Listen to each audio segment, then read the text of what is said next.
namin tip yun. O yan, si Kuya, anong problema natin, Kuya? Ito po, yung pagka naglalaro po ang basketball, namamaga. Parang may musli po dito. Namamaga siya. Ngayon, pagka napahinga na isang linggo, goods ka na naman. Okay. 2 linggo, Dalawang injury. Ganito yan, idol, Kuya. Yung mga ganyang pangyayari, madali ang solusyonan yan. Bago ka maglaro, kailangan, kahit yung mga basic stretching lang, mga 3 piraso kaya gato. Mga basic ganito, diretso. Huwag na yung mga ganun-ganun. Wala na yung mga ganun-ganun. Pangit yun eh. Yan kasi, sign ng osteoarthritis yan. Pag naglalaro ka, pagtapos mo, ang kapal, parang ang kapal ang tubo, namamaga. Oras lang. Pero pagka nakalipasan na sa linggo, 2 linggo, Wala na. okay na naman. Pero subukan mo italon-talon ulit. Osteoarthritis ang tawag dyan. Ngayon, paano siya masusolusyonan? Ipitikin lang natin ng konti yan kasi stress na yun yan eh. Pag pitik ko dyan, mamasaging ko lang yan. Tapos susundan mo. Kahit testingin mo bukas, maglaro ka bukas. Di ba namamaga? Laro ka bukas. Bago ka magsimula ng paglalaro, basic. 1, 2, 3. Tapos 1, 2, 3. Ganun lang yung mga basic lang, kabilaan. Tapos haplusan mo ng pau. Yun ang pinakasikreto nun. Kailangan mo na ma-flex yung mga tendon at muscle natin. Tapos haplusan mo ng pau. Maglaro ka. Sabi nga po sa akin, strengthening nga daw po sa dito sa may hita. Mamaya tuturo ko sa'yo kung paano yung massage. Higa ka kaya. Nakakailang pamamaga ka na? O ilang buwan na to? Ilang taon na? Yung nararanasan mong ganito, pagtapos maglaro, maga, ilang buwan na to? O ilang taon na? Bali, nakatatlong laro po ako eh. Okay. Nakatatlong laro? Laro, pahinga. Tapos na itong huling Sabado po. May liga yung NCR 38. Okay. Sige, madali lang to kaya. Kayang-kaya mo to. Panoorin mo lang palagi yung video. I-review mo lang to yung sinabi ko kanina. Okay. Kayang-kaya mo na yan. Kahit bukas eh, ilaro mo to. Hindi mo mamaga to. Basta sundin mo yung sinabi ko. Ngayon, ang pinaka-distracte kasi dito talaga, yung basic na stretching. Yung mga ganyan. Tapos, 1, 2, 3. Huwag mong tagalan. Tapos, haplusan mo. Magmula rito sa, pati sa quadricep muscle. Patamaan mo. Haplusan mo ng pau, bili ka ng pau. Tingnan mo. Pero ako muna sa pansamantala. Kasi na-stress na yung mga yan. Kailangan niya magbago na yung position muna. Yayanigin lang yan. Tapos, bili ka na ito. Pag gagamit kayo ng pau, alugin nyo muna. Kahit bukas na bukas, ilaro mo to kaya. Tignan mo, obserbahan mo, kung the same pa rin ang pamamaga. Or, meron siyang mga parang gawit lang. Siyempre, naglaro ka, talon-tapo eh. Yung pinakagitna po pagka naglalakad ako, parang nag-ano yung ligamen. Namamaga pa kasi, stress na siya eh. Stress na siya eh. Parang meron ka. nag-stack up po siya ko eh. Ganito kaya ang nangyayari dyan.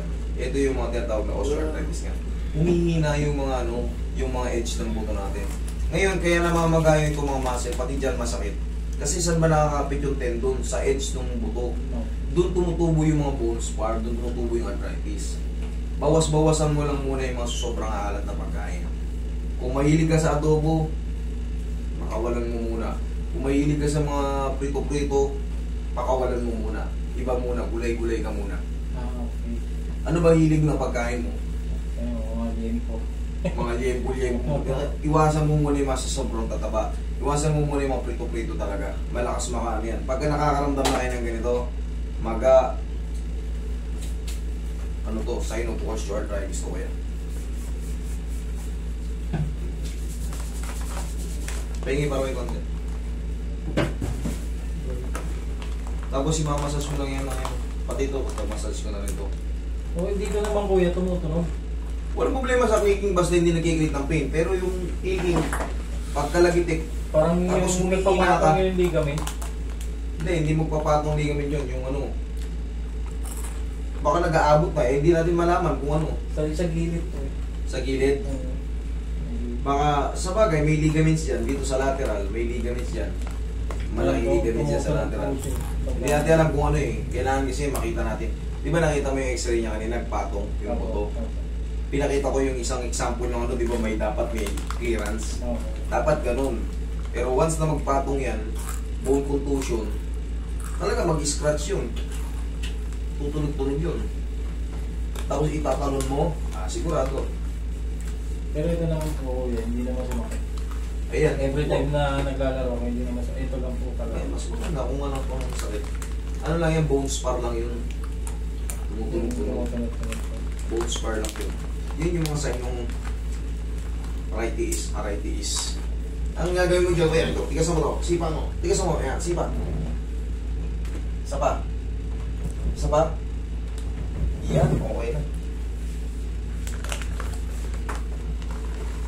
Maglaro ka na, bukas, tingin mo. May practice kami po ako.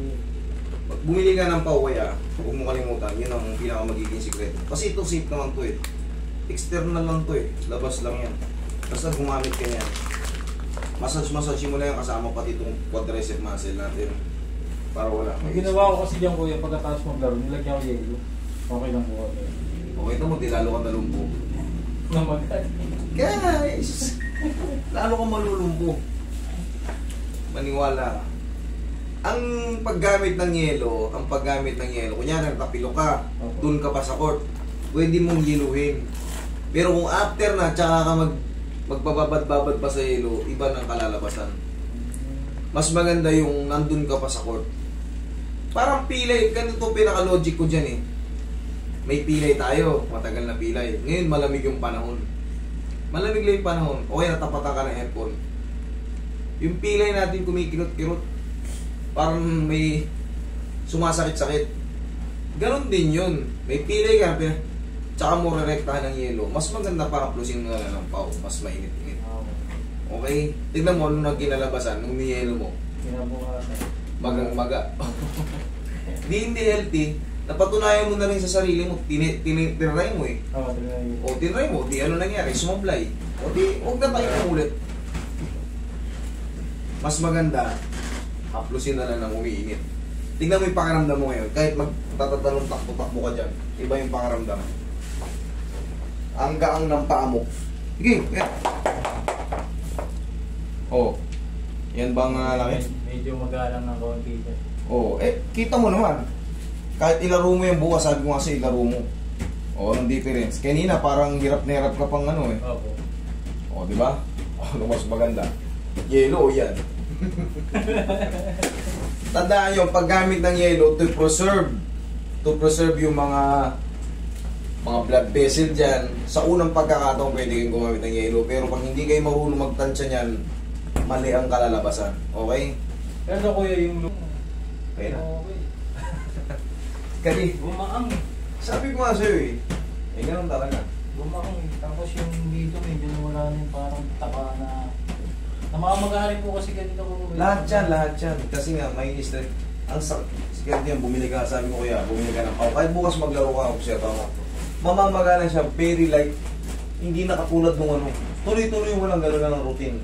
Araw-araw kung may movement tayo, gusto mo lang ng pao. Tapos yanigin mo lang. Okay?